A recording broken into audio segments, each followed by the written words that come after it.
So last week we were looking at organometallic reactions, but also ways to prepare alcohols. And I just want to revisit one of those preparation methods.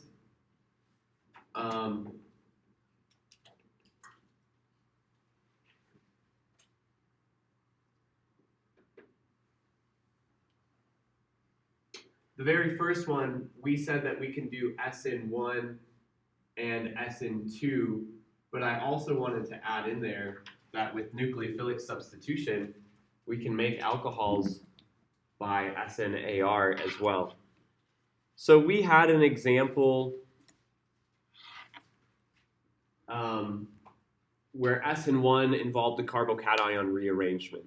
We reacted an alkyl halide with water, hydride shift occurred.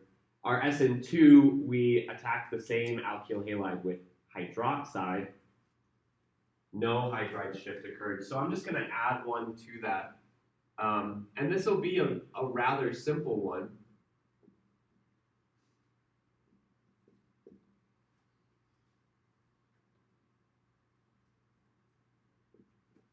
But we could synthesize phenol from benzobromine. Oh, I've never called it that. Sorry. Bromobenzene. I don't know why I called it benzobromine. Anyways, bromobenzene with hydroxide, simple NAS reaction, aka SNAR. In the context of synthesizing phenols, that's the only way that we've seen so far. There is another method we'll see that allows us to synthesize a phenol from an ether, but it's not as commonly used. When it comes to preparing other alcohols, like regular alkyl alcohols, there were 5 other methods, right?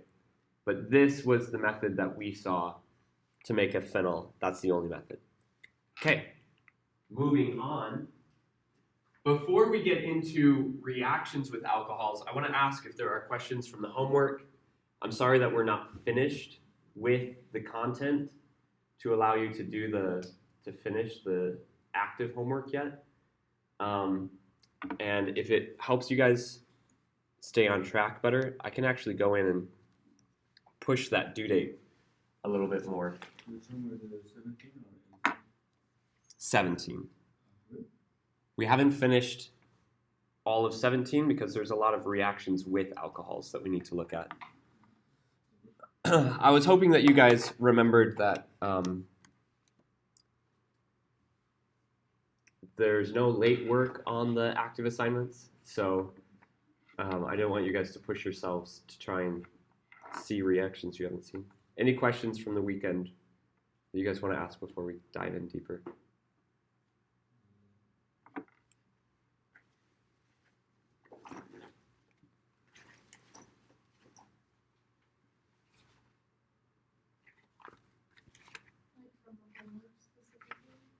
Sure. There is one mass spec On active. Oops. That's what I talked about. Okay. I tried like a few options, but failed. Wrong.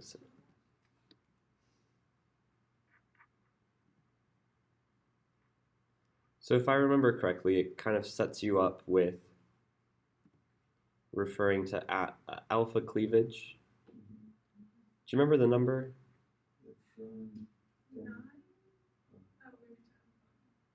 Oh, okay.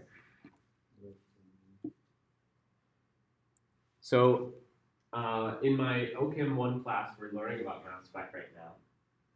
What do you take this term alpha cleavage to mean?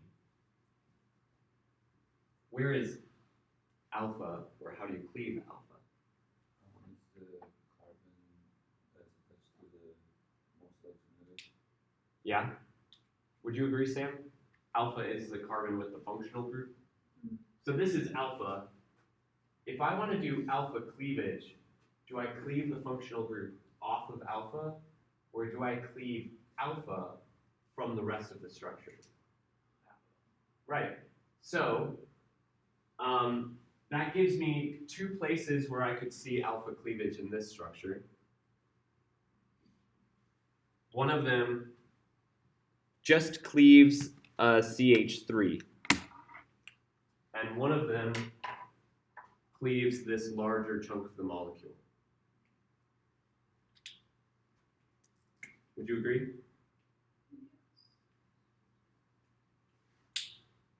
And anytime I do cleavage like that, I'm going to get two fragments, unless of course it's a cyclic structure and then there's a lot more going on.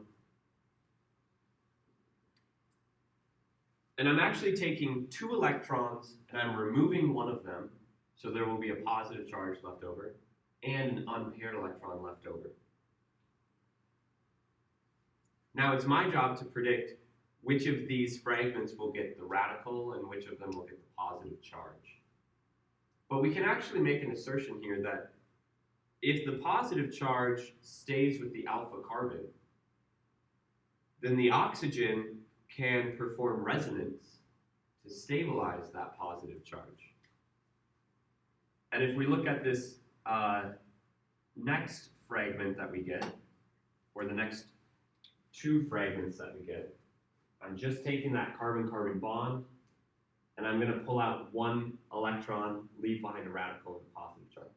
And again, if the positive charge stays on the alpha carbon, then the oxygen can do resonance.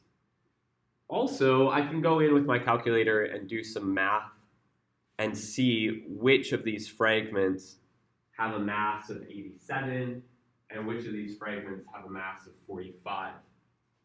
Because it's not likely that all of these masses, or even more than one of these masses, fragments, will have a mass of 87 or 45.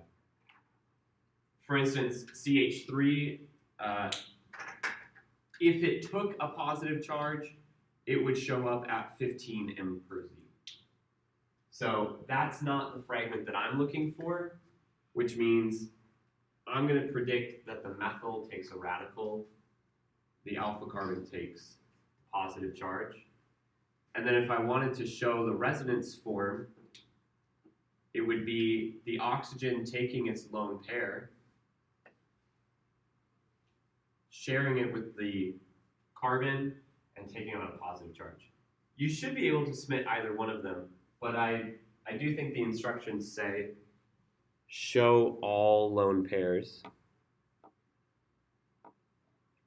No, they don't. Although I have seen them not say it and still take points off for it. If I look down here, I've got 15, 30, 45, and 13.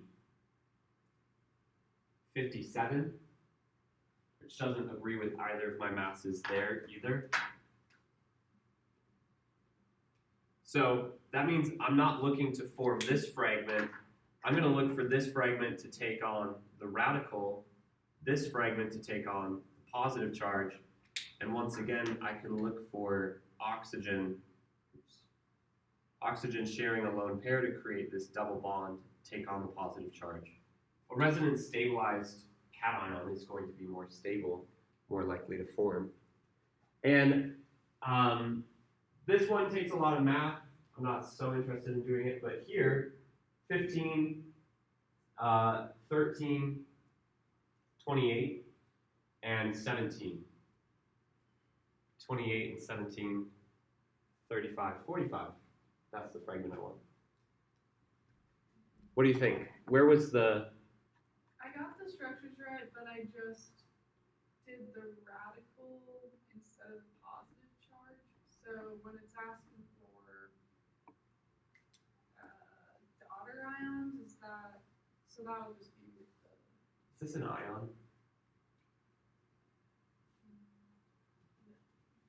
Is this an ion? Why not? There's no net charge. It's net neutral. So to be an ion, in order to have an M per Z, and this is actually what's misleading about what I put here. CH3 radical doesn't show up at 15 M per Z. CH3 cation shows up at 15 M per Z. A CH3 radical doesn't have a charge, doesn't have a Z. Same down here. This fragment at 57 mass units doesn't have a charge, so it won't show up. You know, I almost always do that on my OCHEM 1 exams as well. I give them a mass spectrum, and then I say which of these fragments causes the peak at this mass per charge. And then I have two identical fragments, one with a radical, one with a cation. Because the highlighted point there is it has to have a charge in order to be detected at on the spectrum. Okay, good questions. Any other ones stump you on there other than the fact that there were reactions we haven't seen yet? For me, the two questions before that, there's also reactions that I wasn't sure. Yep, this one we haven't seen yet. That reagent we haven't seen. And this reaction we haven't seen yet. So these are all reactions with alcohol, and we're about to get into that more. Look at that. Doesn't that look fun?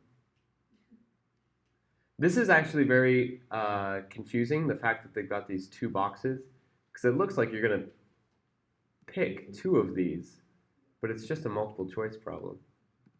I don't like that very much. All right, let's dive into it then. Reactions with alcohols.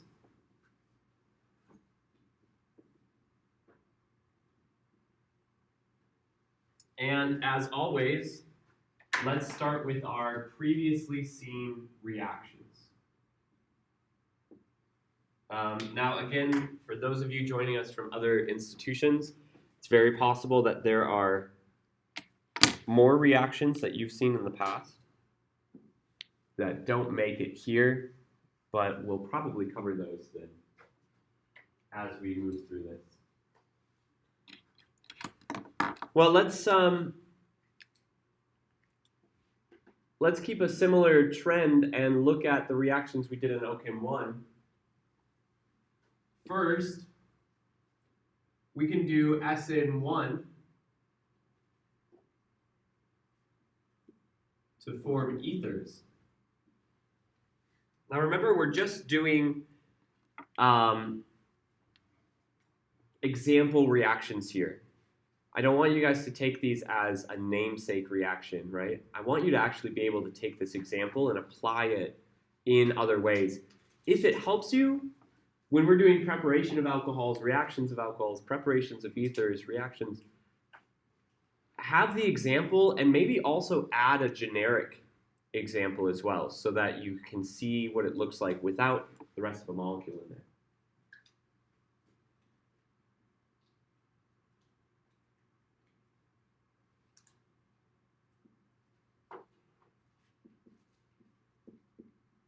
So here I have 1-bromo-2-methyl cyclohexane reacting with ethanol. And because ethanol, like water, is a weak base, weak nucleophile, I can say low temperature here to promote substitution. And because it's a weak base, weak nucleophile, reacting on a secondary carbon, I can expect a carbocation rearrangement to the adjacent tertiary carbon.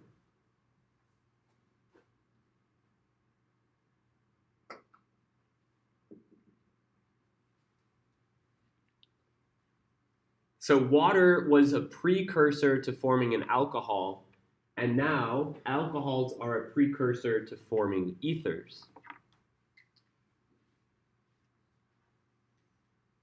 We're going to come back to look at the SN2 reactions. Technically, they aren't alcohols when they run SN2, unless of course they're on like a primary carbon.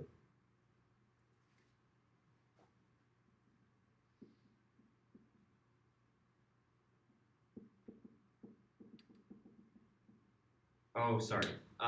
Before we do the halo ether addition, I want to look at the E1 elimination.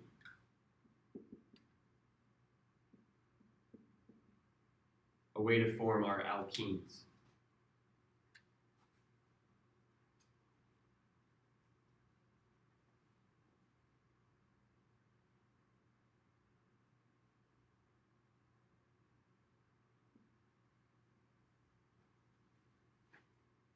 Let's take ethanol here, and we'll run it with heat, delta.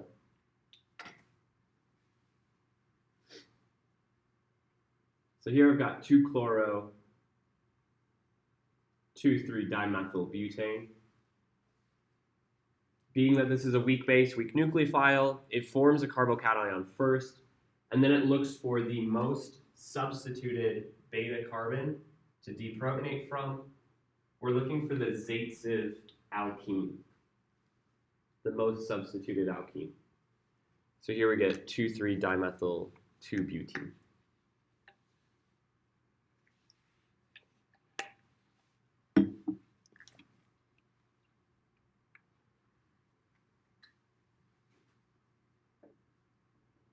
The halohydrin addition is when a halogen is dissolved in water. The haloether addition is when a halogen is run with alcohol.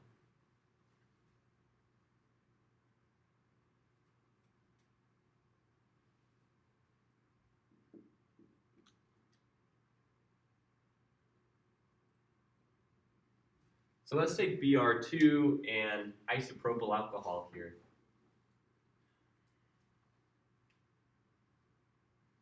Remember that you can show these reagents a lot of different ways. So isopropyl alcohol can also be written like this, CH32, CHOH. We reviewed this one at the beginning of the semester. It has regioselectivity. Can you tell me where the alcohol will attach in forming the ether? Sam? The most substitute. Good. Adds to the more substituted carbon. There's a halonium ring intermediate, and that ring is actually not, it doesn't have equal sides. The bond length to the more substituted carbon is longer because the more substituted carbon can do with less electrons. It can take a positive charge better.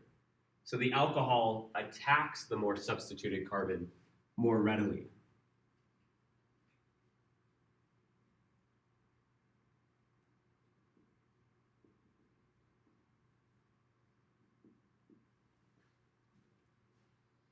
So I'm showing it there with the abbreviation. I'll show it again with the bond line. I want you guys to have some familiarity with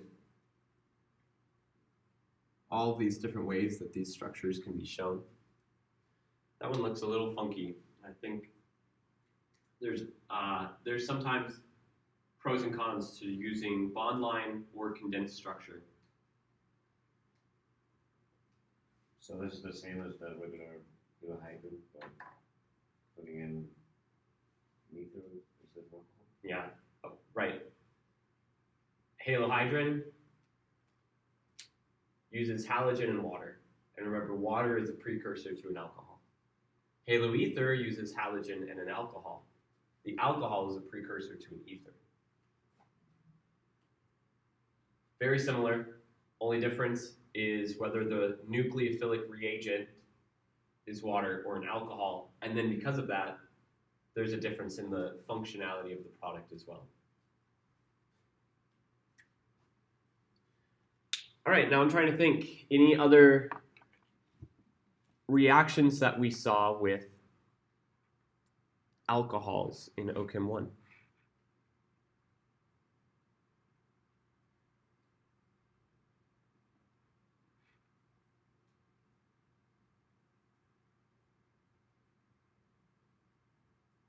Good. I don't think so either. So that takes us from previously into now.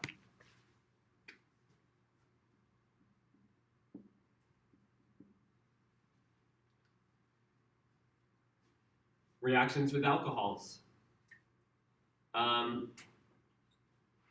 think the first one that I want to touch on ties back in with all of these other ones quite a bit. It's very reminiscent of what we saw in OCHEM 1. This is the Williamson ether synthesis.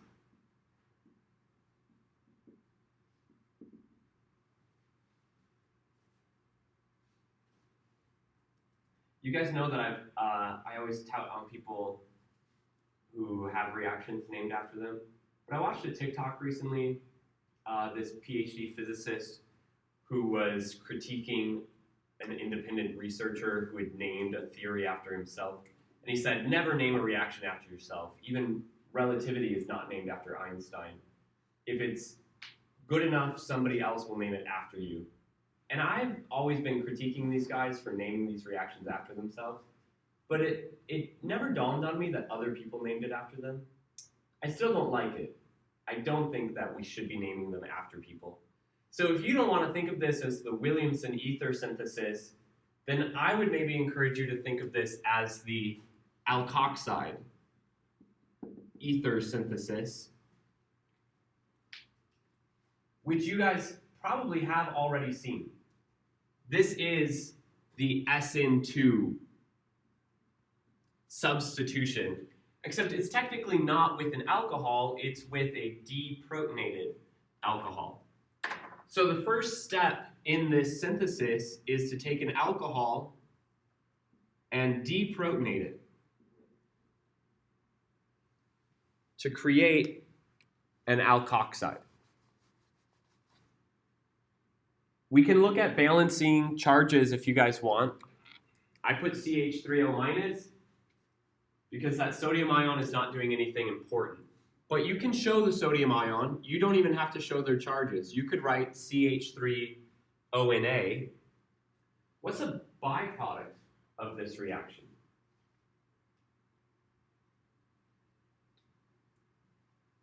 H2. Yeah, molecular hydrogen. Now, why would we use something like NaH? We can also use something like NaNH2, sodium amide, which gives us the same alkoxide but with a byproduct of ammonia. Why would we want a reaction that uses hydride or amide, creating hydrogen gas or ammonia gas? Couldn't I use something like hydroxide to create an alkoxide? This is where we have to think about pKa's again. Water and alcohols are basically the same functional group. And so their pKa's are very similar. If I tried to deprotonate this alcohol with hydroxide, I would end up making water and an alkoxide, which could just as easily deprotonate each other and reverse the reaction. I don't want equilibrium here. I want all of the alcohol completely turned into an alkoxide. So having a strong base like hydride, which produces an incredibly weak acid, or hydride, another incredibly weak acid, these are things that will not reverse their reaction. So this is a one-directional synthesis. Now that I have an alkoxide starting from my alcohol, I can add something like a primary alkyl halide. And I'm actually going to highlight that a little bit more. This is best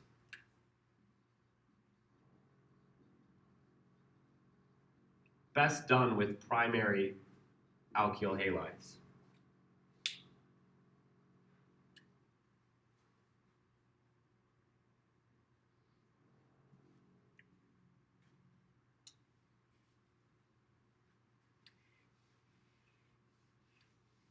Okay, well, we're naming this two-step process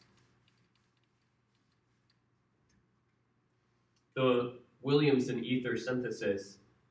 So why show it as two steps? Let's show it as just one step. If I start with an alcohol, and I react it first with sodium hydride and second with a primary alcohol. Or excuse me, a primary alkyl halide. Then I can show the Williamson ether synthesis at once.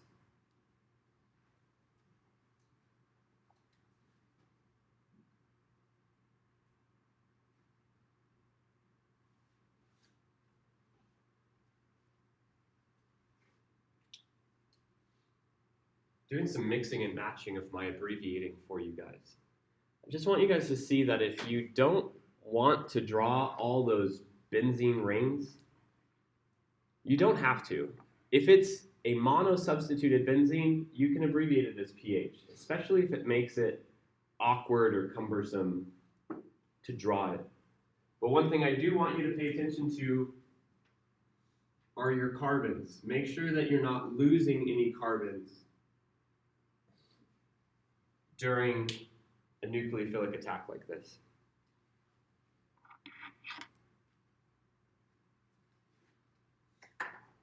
Now, I said it's best done with primary alkyl halides.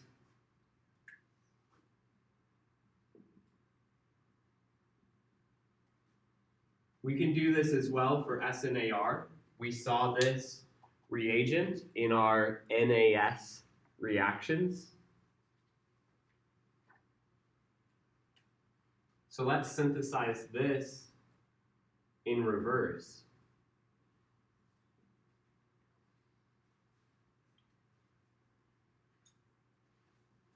Since I want to start now with bromobenzene, it's rather difficult to show the alcohol being transformed into the alkoxide. So I'm just going to start with the alkoxide. This is kind of one of the things we saw in OChem 1. We never saw where the alkoxide came from. We just saw that there was an alkoxide. And now I can react with that alkoxide. Or again, you might be more familiar with seeing it balanced by its counter ion.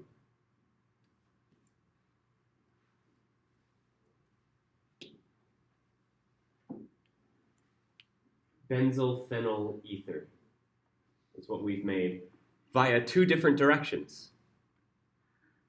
One of them, we did typical SN2 on a benzylic carbon.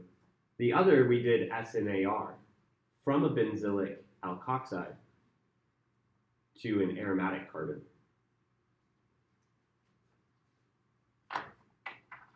And this is not necessarily a different reaction because, again, it's not highlighting alcohols as the starting materials. But on more substituted carbons,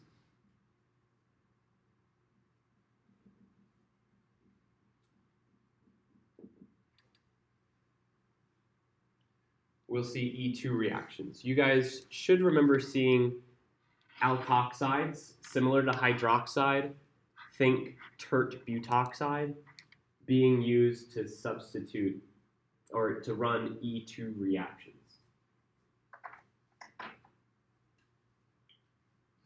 So let's take tert butanol and we'll react it first with sodium amide and second with sec-butyl bromide, 2-bromobutane. Oops, I made a mistake in my reagents there. Can you spot it? You put a 3 hydrogens. Yeah. Too many hydrogens on that nitrogen if it's going to be negatively charged. NaNH2. So the first thing this will do is take tert butanol and turn it into tert butoxide. Tert butoxide, methoxide, ethoxide on these secondary carbons, especially with heat, run E2 reactions. Tert butoxide especially runs anti-Zaitsev E2 reactions. Right?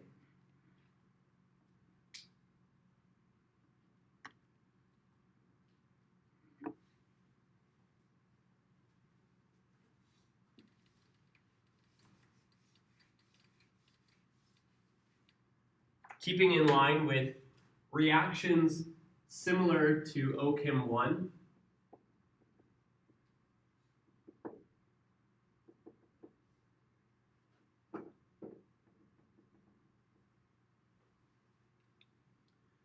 We saw acid-catalyzed hydration reactions, and there's not, I haven't heard a nice name like hydration for a reaction that produces an ether.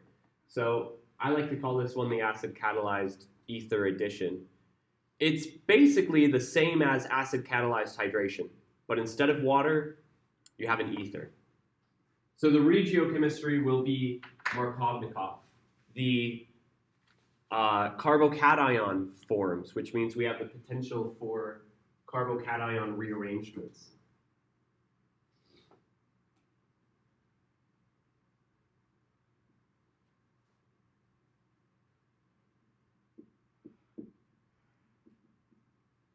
So here, let's take this substituted aromatic ring. Can you guys tell me how that aromatic ring is substituted? There's a few good answers here.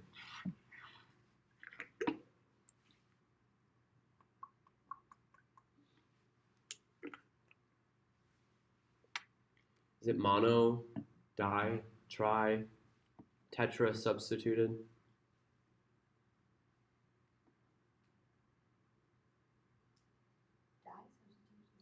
Di substituted. I know the substituents are connected to each other, but the ring has 2 carbons that are substituted. And how would you describe the position of those 2 substituents? They're ortho to each other. They're connected on the aromatic ring adjacent. Again, they are connected again to each other, but this is a ortho di substituted starting material. In acidic conditions, the alkene acts as a base. The alkene will form a carbocation. Either carbon is identical to each other, secondary carbocation. There is no tertiary carbon or quaternary carbon adjacent to it. But we know that the aromatic ring stabilizes charges and radicals on benzylic positions. So whether the carbocation forms on either of these carbons, that carbocation will rearrange to be a benzylic carbocation, more stable.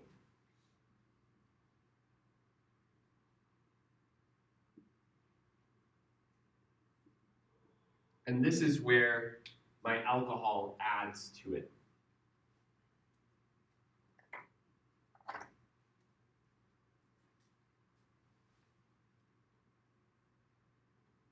Now we've looked at mechanisms for NAS, we've looked at mechanisms for E2, we've looked at mechanisms for SN1, we've looked at mechanisms for halohydrin addition, similar to the halogenation reactions. We've even looked at mechanisms for the acid-catalyzed hydration. But I do want to demonstrate for you guys quickly just how this works exactly.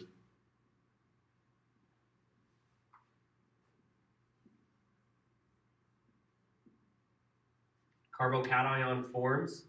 At either position, they're symmetric to each other. Hydride shift rearranges that carbocation.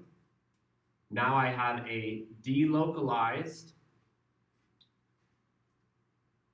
resonance stabilized benzylic carbocation.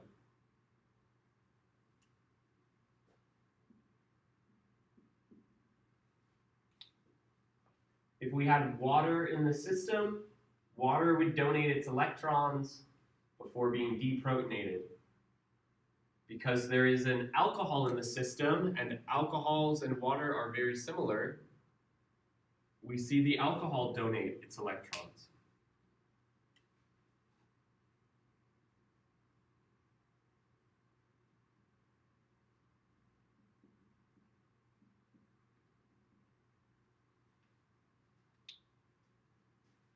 Oh, shoot, that's not the product though, is it?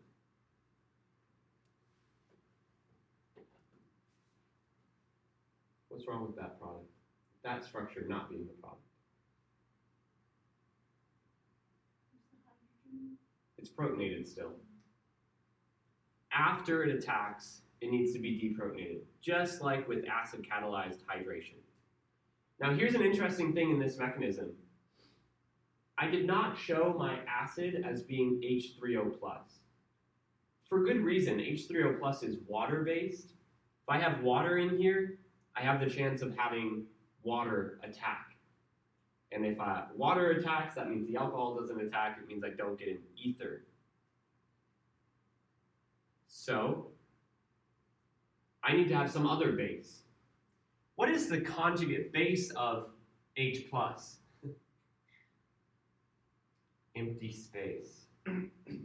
Nothing is the conjugate base of H+. So what deprotonates the hydrogen? What bonds to the hydrogen? Nothing. The electrons are taken away, and H+ is left behind. If you are someone that doesn't like that, that's okay. There are ways that you can get around this. You could substitute H+ for something like TSOH. That's Tosylic acid. It's a strong acid. When Tosylic acid is deprotonated, it forms tosylate, TSO-. And you could show TSO- acting as the conjugate base there. I personally can solve a mechanism better when I have a conjugate base to follow. But when there's no conjugate base, like when using H+, it's really hard to follow. There's another answer here too, though, which is you could have shown a second molecule of methanol, a second molecule of alcohol acting as the base and deprotonating it. That is just as valid.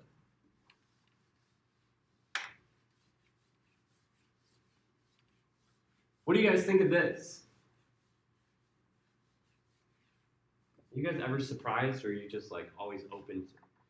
Do you think I could make up a reaction and you guys wouldn't even blink? Wow. Come on, get some critical thinking. You gotta recognize everything has to be plausible here. All right.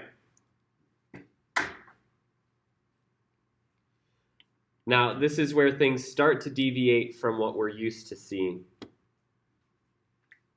Let's look next at vicinal diol cleavage.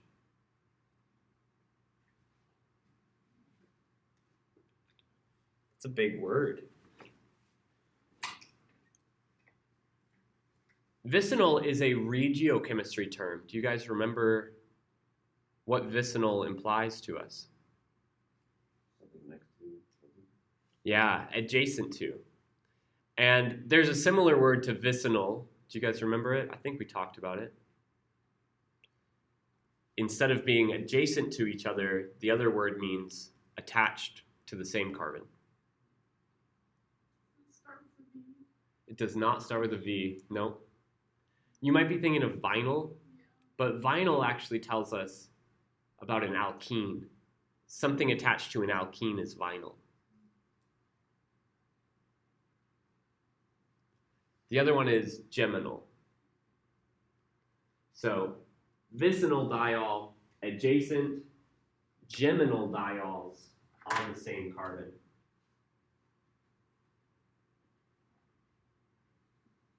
Let's take 2,3-butane diol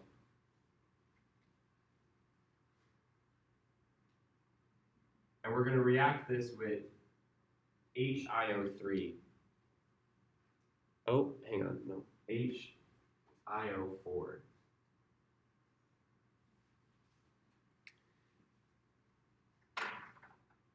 This acid has a very fun name. Do you guys know this acid's name? It's very similar to the chlorine and bromine analogs of this compound. So you have hypochlorous acid, chlorous acid, chloric acid and perchloric acid. This is per-iotic acid, which if you're not careful, can be read as what? Periodic. Periodic acid. If you're going for an acid, you don't want it to be an acid periodically. You want it to be an acid all the time. So a periodic acid would be a pretty bad acid. Periotic acid, on the other hand, pretty strong acid. Now what it actually does here is, and I'm actually going to put this back into the name, vicinal diol cleavage to aldehydes. This is going to cleave the carbon-carbon bond.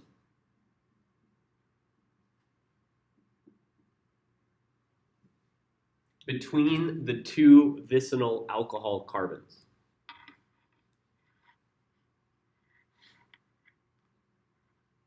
Now in this case, I just get two equivalences of the same thing, but do I need to get two equivalences of the same thing? No, not necessarily. And maybe I should clarify, actually, this does not need to be just aldehydes. It's very commonly aldehydes, but what I should say is that it does not give us cleavage to carboxylic acids, similar to ozonolysis. This will give us aldehydes and ketones. So let's look at a fun example where we have a cyclic structure, but the vicinal diols are not, they're not in symmetric places in the molecule.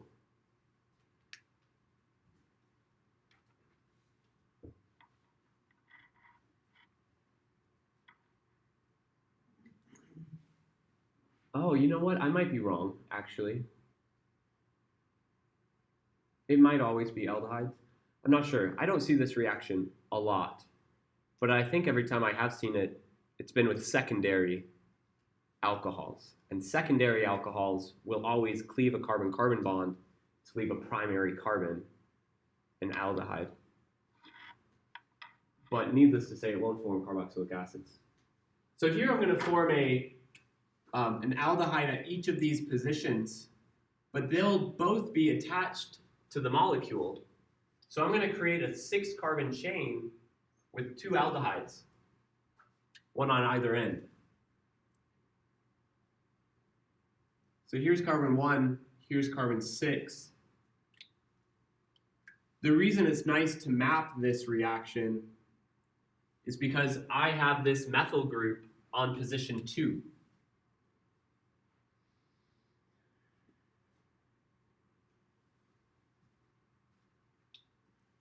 Carbon 1 was an alcohol, now it's an aldehyde.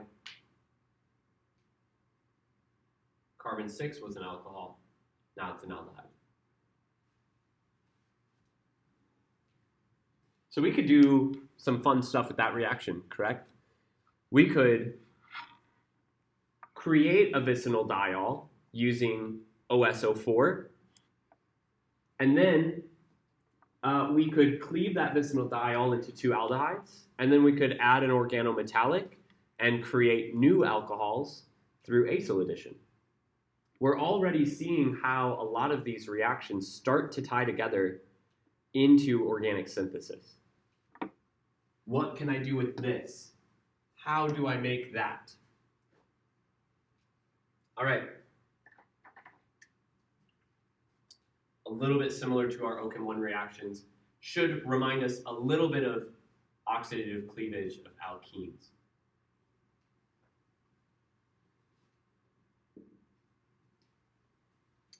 Let's look at acyl substitution.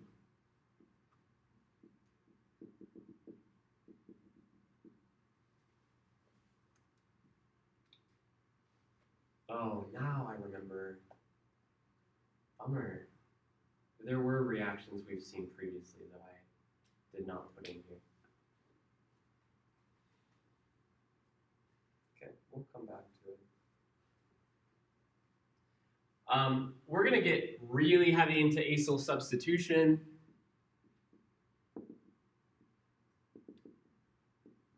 in Unit 5.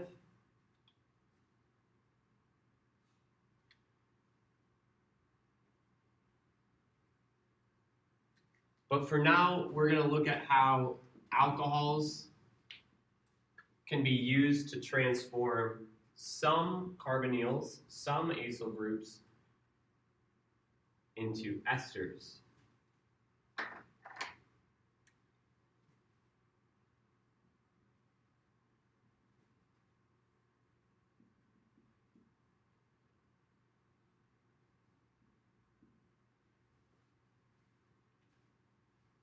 This is acetic acid, isopentyl acetate, or 3-methyl-1-butanol. Or sorry, isopentyl alcohol, 3-methyl-1-butanol. This carboxylic acid goes through substitution. The OH group is substituted with the oxygen of the alcohol. This leaves me with an ester linkage to whatever my alcohol oxygen was. Can you tell me what the byproduct of this reaction is?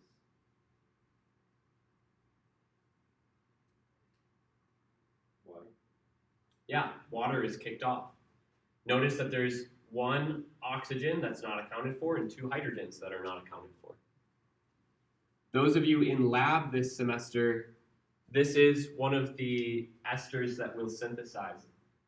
Unfortunately, my lab class,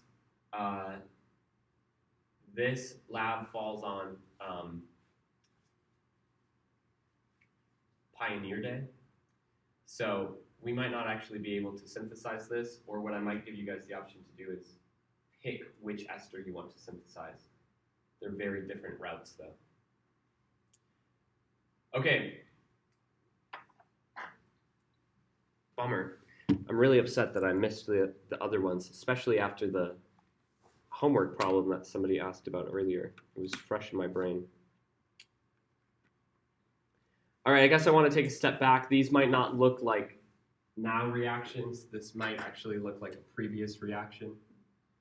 Maybe that doesn't mean anything to you guys. Maybe it does. Put an asterisk next to it if you need to.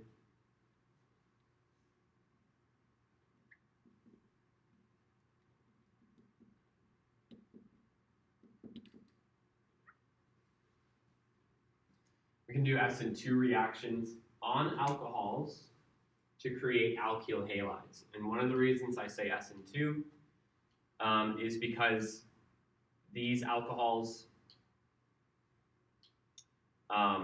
go through inversion of stereochemistry.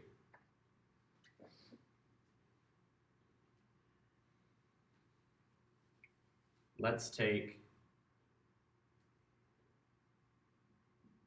R2-butanol, and I actually want to show you 2 similar but different reagents that produce 2 similar but different products. First one, thionyl chloride, SOCl2.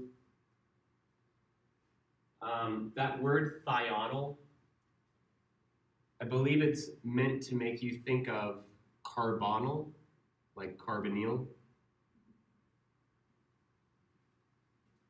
because that's an SO double bond with 2 chlorines coming off, similar to a carbonyl, but a thiocarbonyl. This gives us inversion of stereochemistry and a chlorine group. The analogous reaction gives us bromine using PBr3. Inversion of stereochemistry, alkyl halide.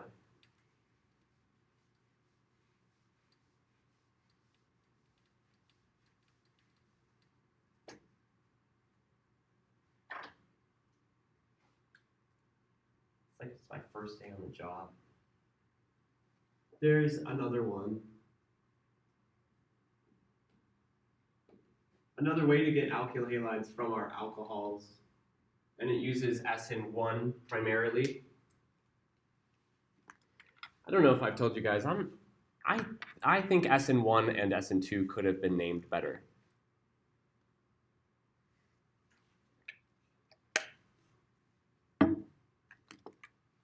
And maybe we should call this, I don't know, inorganic transformation to alkyl halides. And this one I would call acid transformation to alkyl halides.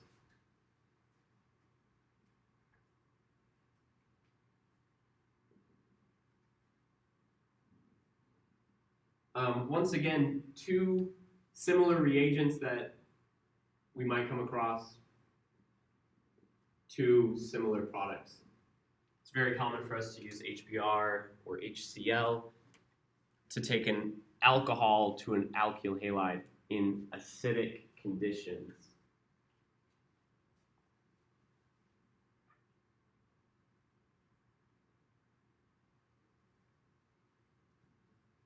Is there a carbocation rearrangement in this reaction?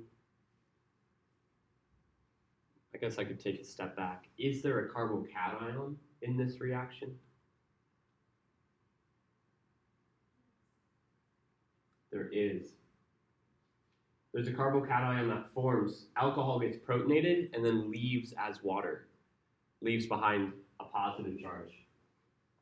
That positive charge on a secondary carbon rearranges through a hydride shift to a tertiary carbocation.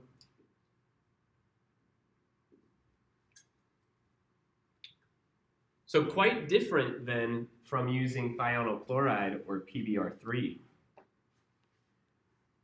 The mechanisms here demonstrate to you how the alcohol is turned into a better leaving group and the halogens are able to substitute directly. The mechanisms here, the alcohol really only leaves when a carbocation forms. So it allows for those rearrangements to occur. Okay, there's one more. You might have seen this in OChem 1. I don't necessarily like to call it SN1 or SN2, regardless of the fact that it might have first order characteristics or second order characteristics. I like to call this transformation to sulfonates. So what we're looking at here is sulfonyl chloride. Sulfonyl chlorides that can react with alcohol and turn them into sulfonyl groups. Yeah, I'm sorry, sulfonate is not actually what it's forming. Sulfonate is a byproduct when the sulfonyl reacts.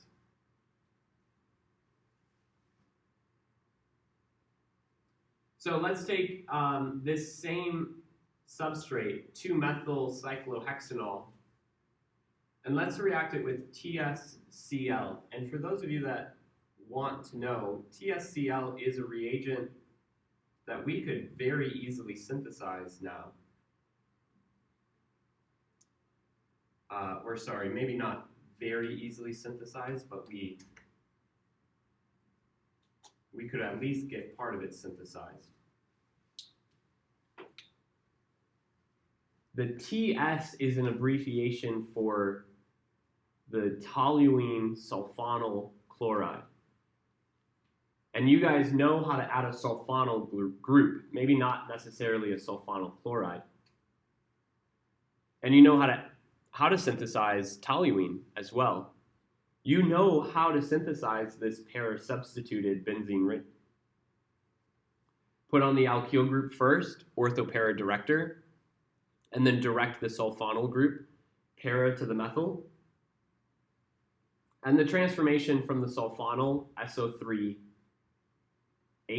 to SO2Cl, that's maybe not as relevant to our chemistry, but can be done. What this leaves us with, after it reacts with the alcohol substitutes the chlorine. So now I get OTS.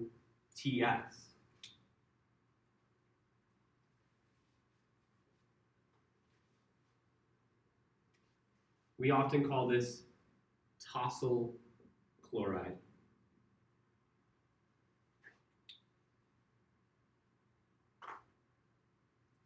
And it's not alone. There's a whole family of these. There's also MsCl and TfCl, mesyl chloride and triflyl chloride. We're not going to use those this semester. If you guys see any sulfonyl chloride, it'll be tosyl chloride. The only distinction between these on paper is nothing. The distinction between these comes into play in the lab. They have different electronic effects. They have different solubilities. They probably have different expenses as well. So you would choose one of these groups in a laboratory setting, depending on what conditions you need exactly. But on paper, they all do the same thing.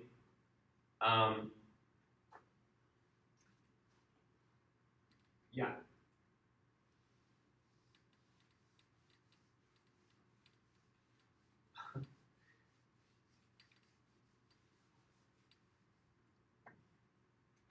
I did skip a lot from the previously. All this green is things you guys have probably seen before. I didn't show you elimination of alcohols. I showed you elimination with alcohols. Let's just review it. Dehydration to alkenes. This will be a good way for me to demonstrate why the substitution to a sulfonyl group is meaningful. Let's take that 2-methyl cyclohexanol. To dehydrate it, we can't use HBr or HCl. These contain nucleophiles. They end up doing substitution. H2SO4, on the other hand, not nucleophilic. It's going to run my Zaitsev elimination. 1-methyl cyclohexene.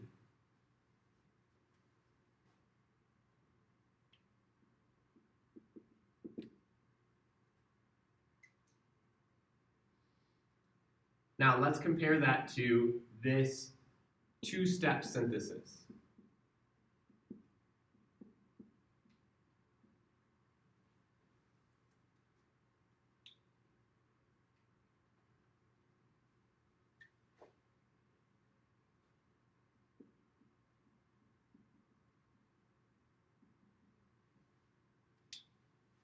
And I'll actually demonstrate how we can synthesize the other part of it as well. 2-methyl cyclohexanol first reacts with TsCl to create OTS, then reacts with tert butoxide, which I could make by taking terbutanol, reacting with NaH. That does the alkoxide formation. Tert butoxide, being a big, bulky base, will not run Zaitsev elimination, but instead gives me 3-methyl cyclohexene. It runs anti-Zaitsev elimination. This is one of the useful components of doing the transformation to sulfonyls. If you want to run an elimination reaction, and you want it to run anti-Zaitsev, if you want to control the regiochemistry better, the sulfonyl groups can help you do that. You might just as easily be able to do thionyl chloride and PBr3. All these different synthetic routes, some of them having the exact same outcome. The usefulness is that when you get into a lab setting, you have options to pick from. And I know that this is a lecture class and not a lab class, but our point here is not to just put things on paper, but to think about how the chemistry is done. All right, I want to give you guys a quick break, and then we'll do some multi-step synthesis practice problems applying these reactions. Sound good? All right. I have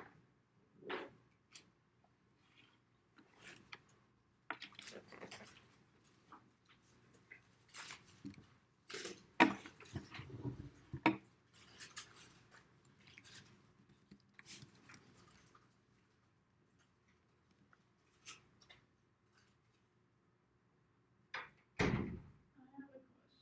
Yeah.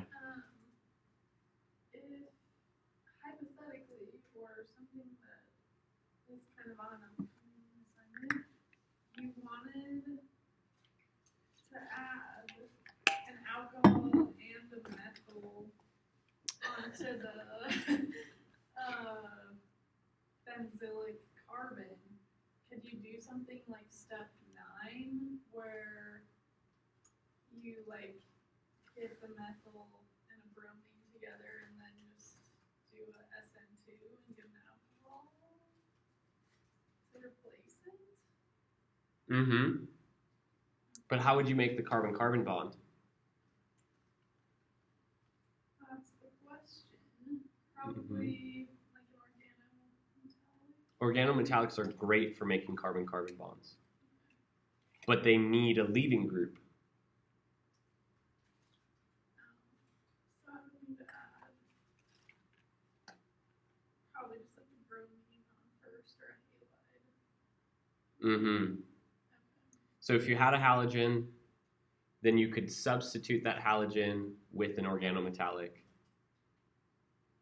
Now you need to get another halogen back on Yeah. so that you can substitute it to make the alcohol.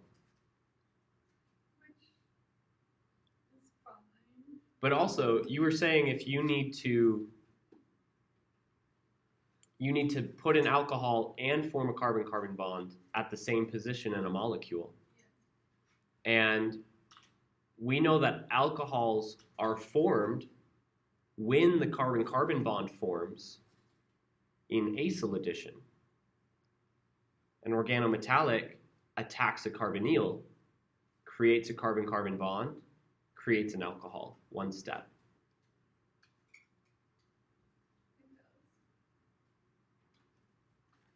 It does. Like it adds both at the same time. Organometallic Yeah. bonds to the carbon, creates a carbon-carbon bond, creates an alcohol. So it doesn't add the oxygen. The oxygen is already there. But it creates an alcohol from a carbonyl. So I could make a ketone instead. And this reminds me that I'm not done with these reactions, sorry. That's okay. That would be faster. But look at how many of these reactions are just review.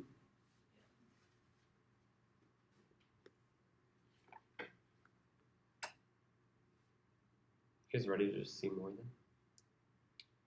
Let's go back from green, probably previously seen reaction. Let's come back to blue and look at a few more reactions. Now, this one might be one that you've actually seen.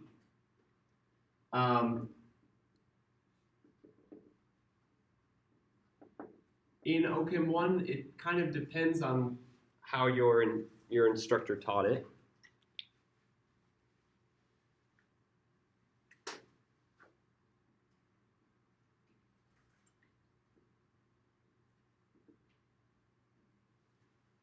If we have a halohydrin, we can actually use the Williamson ether synthesis to make an epoxide.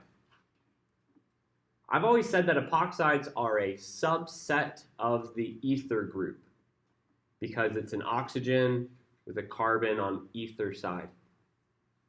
But also one of the defining characteristics of a functional group is characteristic reactivity.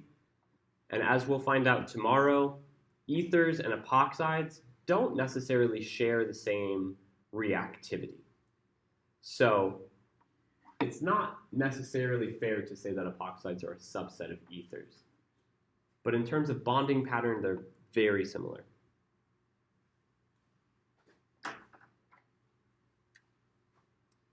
Let's say that we have a halohydrin, and I'm going to be specific about the stereochemistry because it is important.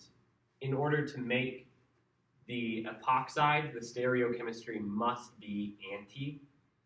But even if stereochemistry is not shown, it's often your job to assume that they're anti to each other so that the epoxide works.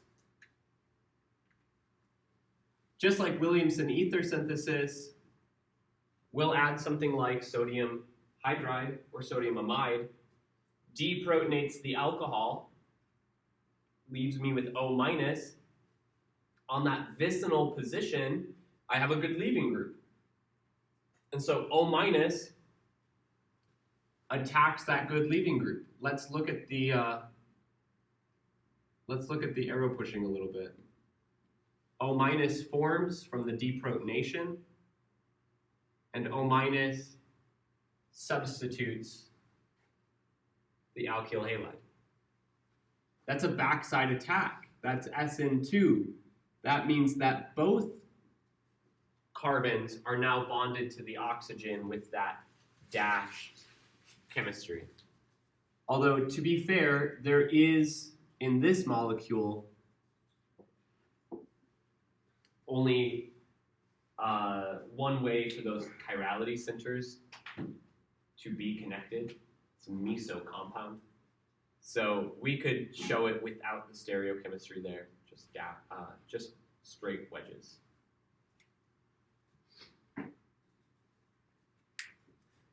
This will now become a review for tomorrow. We'll come back and we'll look at this reaction as a way of synthesizing epoxides.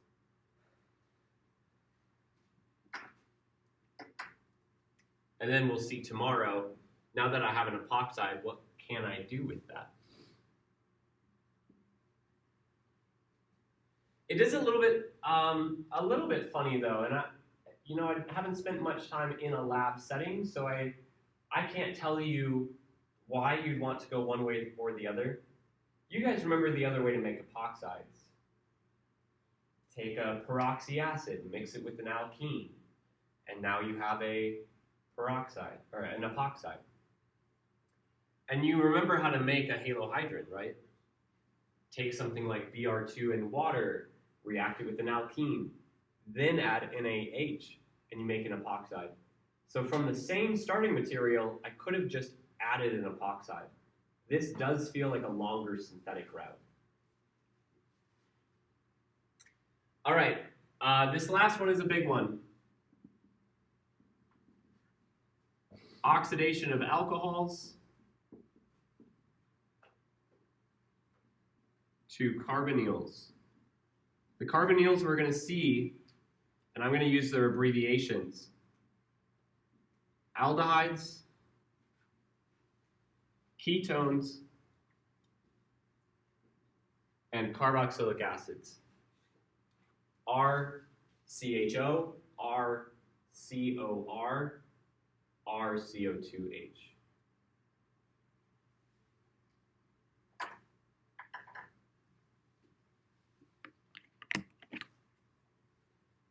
There are many oxidizing reagents.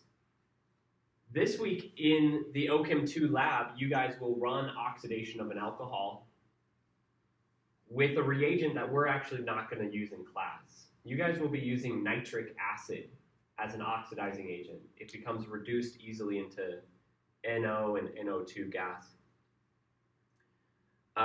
It's cheap, it's easy to use, it's a little bit more environmentally friendly than the oxidizing agents that we're going to use. We're going to look at two primary oxidizing agents. One of them is a mild oxidizer, and that is PCC. But, I don't want you to just memorize a bunch of letters. Let's talk about what it is.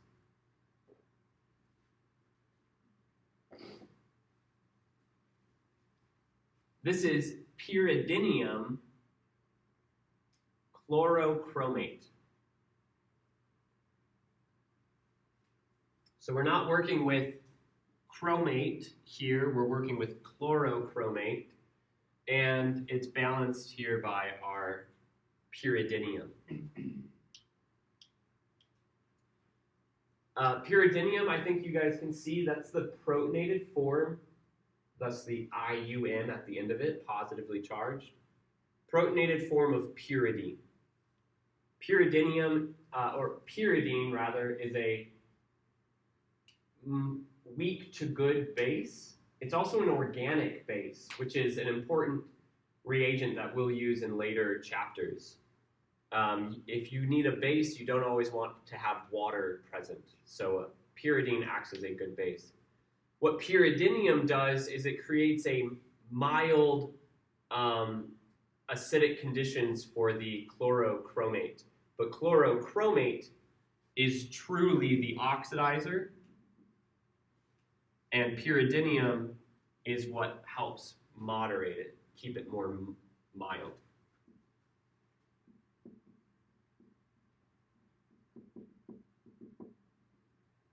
And there are two strong oxidizers that we'll use.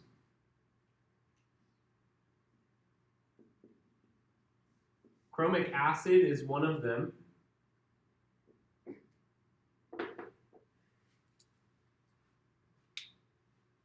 I will be spelling it as CrO3H2SO4. So on my exams, on your homeworks, or if you go and look at the practice problems that I have online, you will see CrO3H2SO4.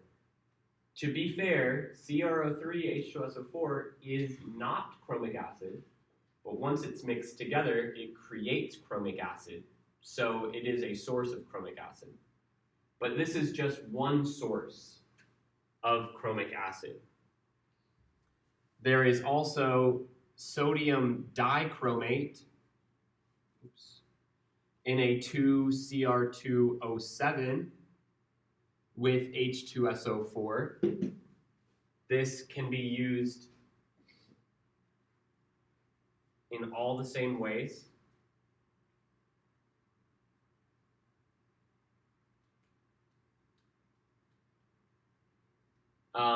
And then there's a monomer form. So this is dichromate with sulfuric acid.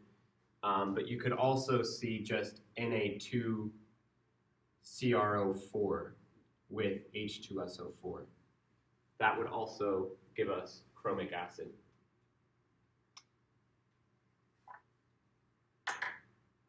The other strong oxidizer is potassium permanganate.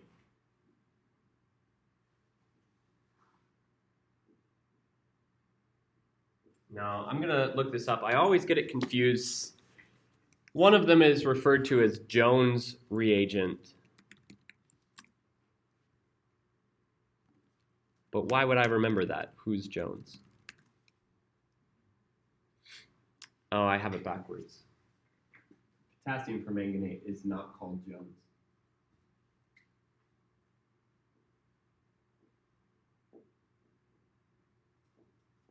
You will not see me refer to it as Jones. I don't believe you'll see Active refer to it as Jones either. But some people, I don't know, some people really like calling it Jones reagent. All right, so let's look more at what our alcohols can become.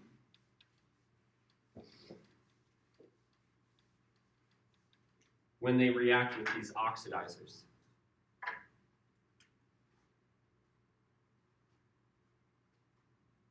So oxidizers will all do the same thing? All those will do the same thing? Wouldn't that be nice? No, actually the point of having all, the strong oxidizers will do the same thing. Chromic acid and potassium permanganate will do the same thing. PCC will not. And there are other oxidizing reagents out there like PDC and Swern. We're not going to cover those ones. These will be the oxidizing agents that we'll see. All the other oxidizers are just different reagents. Again, do you deal with solubility? Do you deal with inductive effects? Do you deal with cost? Those would be the reasons that you go for any of these other reagents. The reason that we're not using these reagents in our lab is because we don't want to dispose of chromium or manganese very often or in high amounts. It's a lot easier to dispose of NO and NO2 gas. Okay, what we're going to look at here are kind of the different alcohols that we'll see with different oxidizing reagents.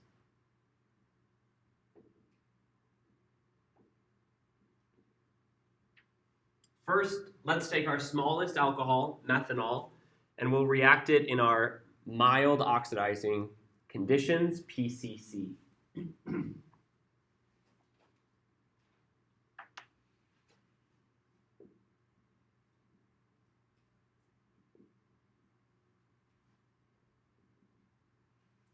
Oops.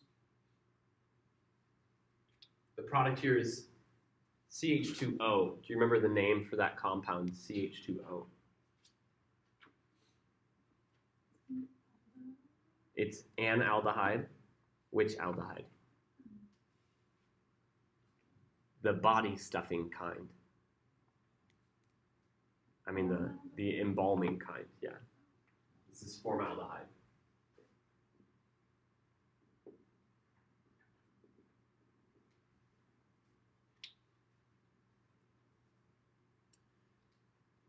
Let's look at methanol with a strong oxidizing reagent. And keep in mind, anytime that I say, I guess what I'll put here is strong oxidizer. Anytime that I use chromic acid, you could substitute it for potassium permanganate. But I don't know. I have a tendency to use chromic acid in all of my work.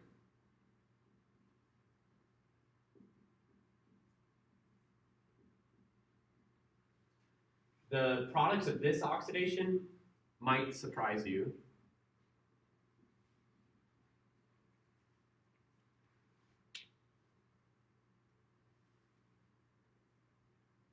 And I actually want to walk you through a little bit of the process of how chromic acid takes methanol and pumps out carbon dioxide in water. The first thing that chromic acid does, it has a first oxidation where it removes hydrogen and hydrogen, decreases the bonds to hydrogen, increases the bonds to oxygen. So one equivalence of chromic acid is forming an aldehyde. It does the same thing as PCC. PCC, though, is mild. It stops there. PCC is not strong enough to oxidize further. Chromic acid takes this formaldehyde that forms, it runs a second oxidation, and it forms formic acid. Your body can do all of this as well, which is why if you drink methanol, your body will die. It starts filling itself with formaldehyde and formic acid, which is not great. It's too bad your body can't do a third oxidation like chromic acid, because if it could, it would just break down that methanol into this compound, which you guys all know and love. Can you name that compound? This one here? The third oxidation product. I guarantee you it's floating in your blood right now, acting as a buffer.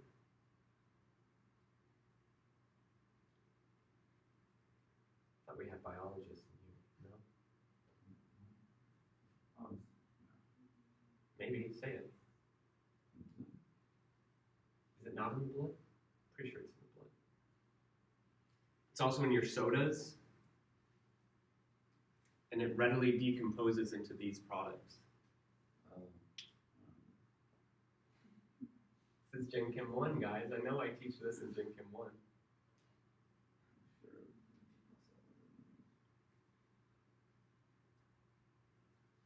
This is carbonic acid.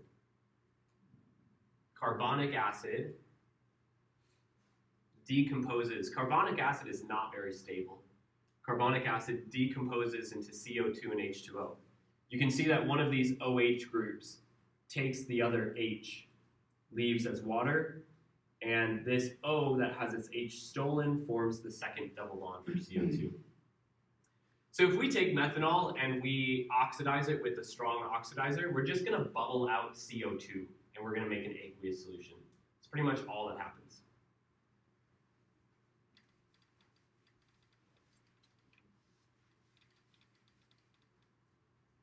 All right, let's move on then. Let's look at primary alcohols to aldehydes.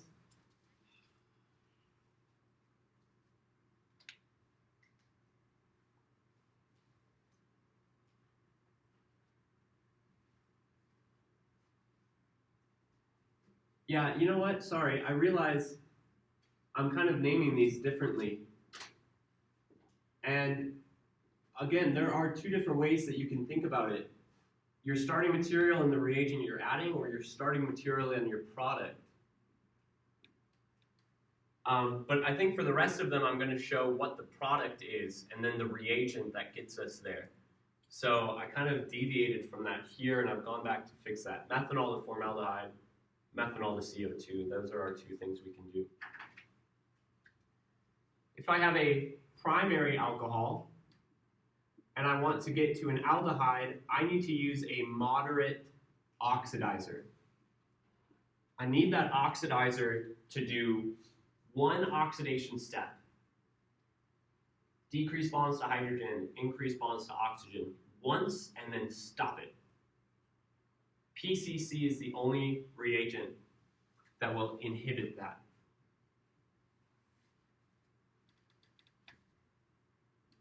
If I take a primary alcohol, I can also oxidize it to a carboxylic acid.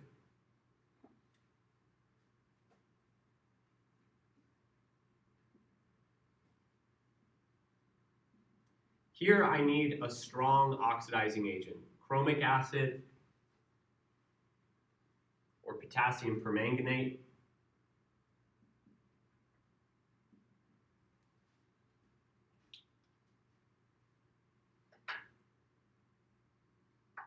And I just want to be clear that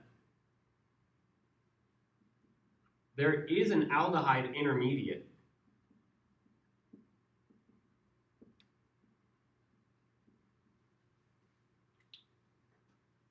So this is not directly relevant to us now because we're not on a chapter on aldehydes, but when we get to a chapter on aldehydes, we'll find that we can just add chromic acid to an aldehyde because that's what chromic acid does. It forms an aldehyde and then it reacts with an aldehyde.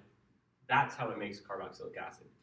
Chromic acid doesn't actually take the alcohol to the carboxylic acid. Chromic acid takes the alcohol to the aldehyde, and chromic acid takes the aldehyde to the carboxylic acid.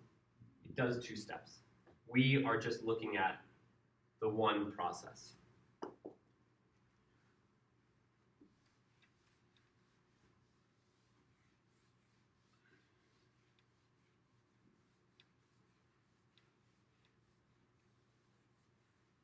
Let's look at our secondary alcohols. These can be oxidized to ketones.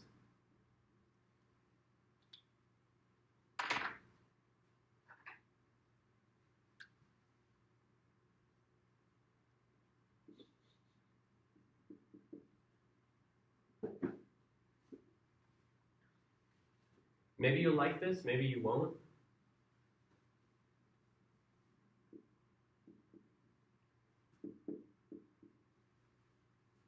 Our mild oxidizing agent oxidizes to ketones. And Our strong oxidizing agent oxidizes to ketones. Good stuff.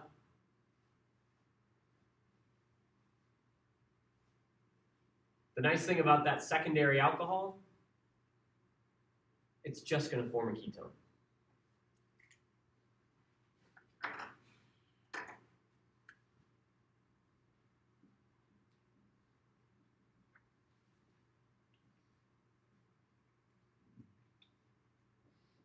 Tertiary alcohols.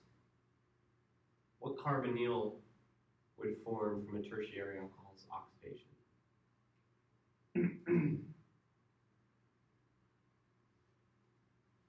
Decrease the bonds to hydrogen, increase the bonds to carbon. How many bonds to hydrogen does a tertiary alcohol carbon have? 0 bonds to hydrogen. Tertiary alcohols cannot be oxidized. There is no hydrogen to remove. So I'll even demonstrate that. Those of you in lab, last week you synthesized triphenylmethanol. Let's say that we expose this to our strongest oxidizing agent, chromic acid. What do we put on the other side of the reaction arrow?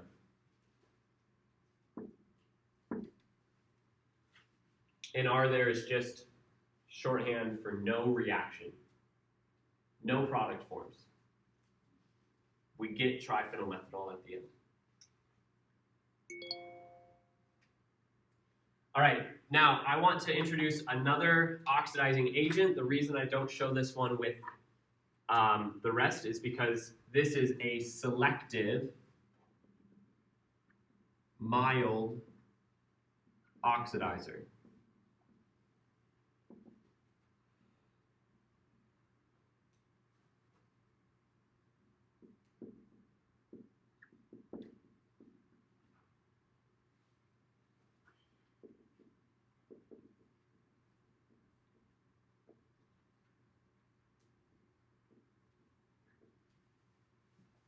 This is MnO2,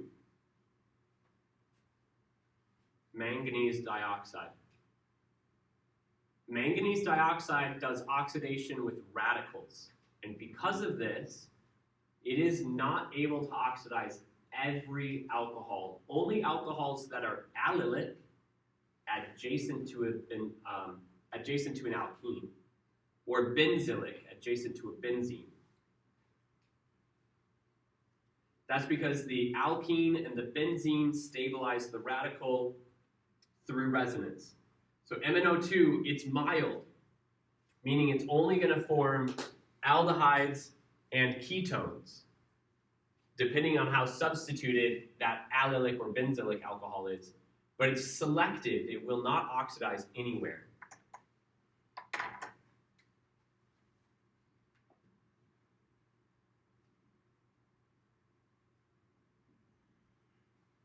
All right, so I'm going to draw kind of a long molecule so that we can look at this.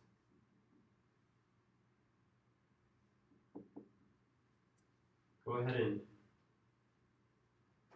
you know what, I'm going to connect this structure over here. Wow. Tetrasubstituted benzene. It's really messy. I do want you to notice a few things about the alcohols I've put in here. One alcohol is exclusively benzylic. One alcohol is exclusively allylic. This alkene is not conjugated to the aromatic ring. There is an an sp3 hybridized carbon in between. Exclusively allylic. And then one alcohol is just regular alkyl alcohol. And we react this with MnO2. We're going to see what happens to aldehydes, we'll see what happens to ketones, and we'll see what happens to alcohols that are not allylic or benzylic?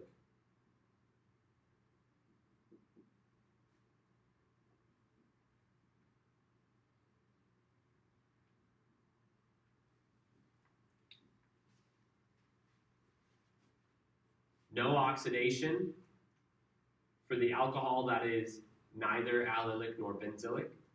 The primary alcohol oxidized to an aldehyde. Secondary alcohol oxidized to a ketone. No carboxylic acids from MnO2.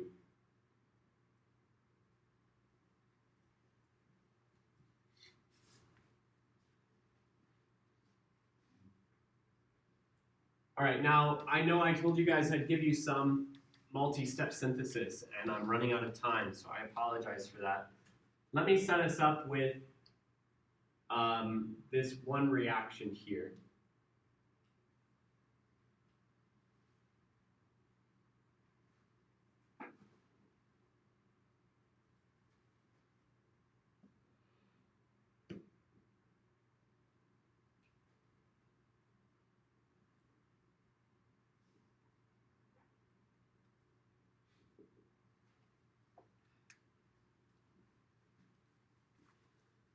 And we might need to think on this one, come back to it tomorrow. And tomorrow, I suspect we'll be able to cover all of the ethers and epoxide reactions. It'll be similar to this, just a fire hydrant of reactions. A lot of them review. A few of them will be really relevant to what we do. And then Thursday, we should have pretty much all of class to practice with multi-step synthesis. And one thing that I aim to do on Thursday's class is actually get you to develop your own multi-step synthesis and then swap them with each other. So if you want to, start thinking about that. What reactions do you want to try combining to challenge your classmates? But we'll have all of class tomorrow to keep adding to that. By the way, I see this as being solved in 2 steps. 2 reagents, 1 intermediate. Okay, that's our time. We'll pick up there tomorrow with the solution. Have a great day, guys.